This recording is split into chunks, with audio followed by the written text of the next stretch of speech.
আপনি কি জানেন আমাদের শাস্ত্রে এমন একটি বিশেষ দিন আছে যেদিন পালন করা মাত্রই জীবনের অসংখ্য পাপ দূর হয়ে যায়। যেদিন ভগবান বিষ্ণুর কৃপা ভক্তের জীবনে ঝরে পড়ে অমৃতর মতো। সেই দিনটি আর কিছু নয়, অজা একাদশী। প্রাচীন শাস্ত্রে বলা হয়েছে, যিনি অজা একাদশী ব্রত পালন করেন তিনি হাজার অশ্বমেধ যজ্ঞের সমান ফল পান। তার জন্মে জন্মে সঞ্চিত পাপ ধুয়ে যায় আর আত্মা মুক্তির পথ পায়। ভগবান বিষ্ণু নিজে এই একাদশী পালনের প্রতিশ্রুতি দিয়েছেন যে ভক্ত নিষ্ঠ ভরে উপবাস করবে, ভগবানের নাম জপ করবে, তার পাপ মুক্তি অবশ্যম্ভাবী। আজকে এই ভিডিওতে আমরা শুনব অজা একাদশীর গভীর তাৎপর্য, ব্রতের পালনের সময় পুরাণ গল্প, দার্শনিক ব্যাখ্যা, আধুনিক জীবনে এর প্রয়োজনীয়তা আর বিশেষ কিছু মন্ত্র ও প্রার্থনা। তাই এই ভিডিওটি একেবারে শেষ পর্যন্ত আমাদের সঙ্গে থাকুন, কারণ এই ভিডিওটির প্রত্যেকটি বাক্যই আপনার মনে এনে দেবে ভক্তি। অজা একাদশীর উৎপত্তি কোথায়, কেন একে এত মহিমাময় বলা হয়? পদ্মপুরাণের ব্রহ্মবৈবর্তে পুরাণে, গরুড় পুরাণে, প্রায় সব পুরাণেই একাদশী ব্রতের মাহাত্ম্য বর্ণিত হয়েছে। কথিত আছে, ভগবান শ্রী বিষ্ণু যখন শঙ্খ, চক্র, গদা, পদ্মধারী হয়ে জগৎ রক্ষা করতে এসেছেন, তখন তিনি লক্ষ্য করলেন কলিযুগের মানুষ আসক্তিতে, ভোগে, অন্যায় ডুবে যাবে। সুতরাং ভক্তদের জন্য এমন একটি সহজ পথ দরকার যা পালন করলে তারা মুক্তি পাবে। তখনই ভগবান বিষ্ণুর দেহ থেকে একাদশী দেবী প্রকাশিত হন। এই একাদশী দেবী মানুষকে পাপ থেকে মুক্ত করেন। বিশেষ করে অজা একাদশীকে বলা হয় পাপনাশী একাদশী, কারণ এর মাধ্যমে জন্মে জন্মে সঞ্চিত পাপ ধসে যায়। তাই পুরাণে বলা হয়েছে, যিনি অজা একাদশী পালন করেন তিনি ব্রহ্মহত্যা, গোহত্যা প্রভৃতি গুরুতর পাপ থেকে মুক্তি পান। এখানে একটি গুরুত্বপূর্ণ দিক আছে। অজা একাদশী শুধুমাত্র উপবাস নয়, এটি এক ধরনের চেতনার শুদ্ধি। খাদ্য থেকে সংযম, মন থেকে ভক্তি আর জিহা থেকে নাম স্মরণ, এই তিন মিলেই অজা একাদশী ব্রত পালন করা হয়। এক সময় ছিল এক ব্রাহ্মণ অজামিল। জন্মে তিনি ছিলেন ধার্মিক, শাস্ত্রজ্ঞ, সৎ, কিন্তু যৌবনে এসে তিনি পথভ্রষ্ট হন। এক নর্তকীয় প্রতি আসক্ত হয়ে সংসার, ধর্ম, পূজা সব ভুলে যান। ধীরে ধীরে পাপাচারে জড়িয়ে পড়েন, চুরি, মিথ্যা ও অসত্য জীবন। এইভাবে তার জীবন কাটতে লাগে। বার্ধক্যে এসে তিনি দুঃখে ডুবে গেলেন। কিন্তু আশ্চর্যের বিষয়, তিনি তার ছেলের নাম রাখলেন নারায়ণ। মৃত্যুশয্যায় যখন যমদূতের তাকে টেনে নিয়ে যাচ্ছিল, তখন তিনি ভয়ে ছেলের নাম ডাকলেন নারায়ণ, নারায়ণ। আর সেই মুহূর্তেই স্বয়ং ভগবান বিষ্ণু দূতগণ অর্থাৎ বিষ্ণুদূতেরা এসে তাকে রক্ষা করলেন।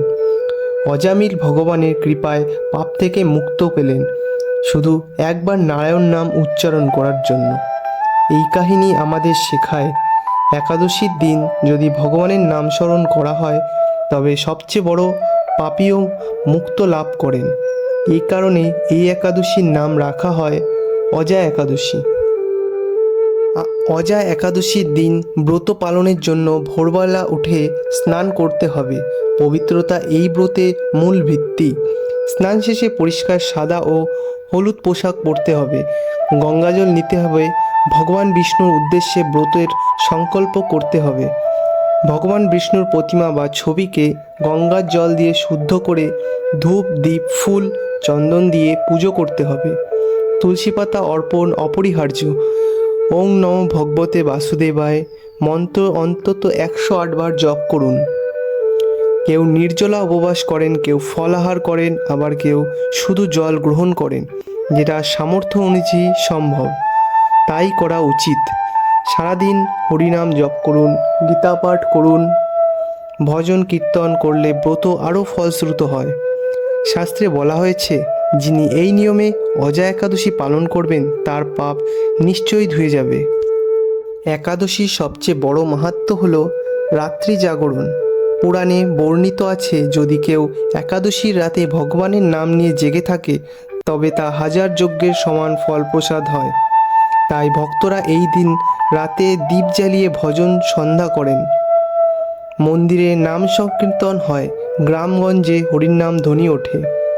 ভক্তেরা বলেন এই জাগরণ একে অপরের শান্তি মেলে, মনে হয় স্বয়ং ভগবান আপনার কানে নাম জপ করছেন। তাই আজ একাদশীর রাতে শুধু উপবাস নয়, ভক্তির এক মহা উৎসব। পরের দিন অর্থাৎ দ্বাদশীর সকাল স্নান সেরে প্রথমে ভগবানকে নৈবেদ্য দিতে হবে।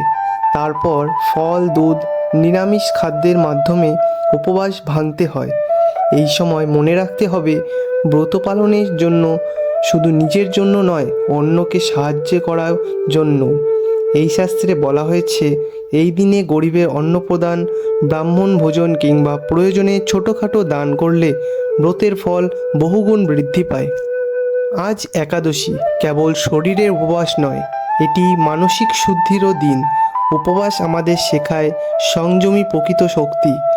আমরা যখন অন্ন ত্যাগ করি তখন ইন্দ্রিয়কে সংযম করি, মনকে ভগবানের দিকে নিবদ্ধ করি।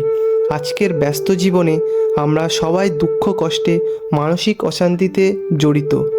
একাদশী উপবাস আমাদের আত্মাকে শান্তি করে, মনকে স্থির করে। তাই একাদশীকে বলা হয় আত্মাশুদ্ধির উৎসব। আজকের দিন বিজ্ঞানও বলেছে উপবাস দেহকে শুদ্ধি করে, মানসিক শক্তি বাড়ায়, টক্সিন দূর করে।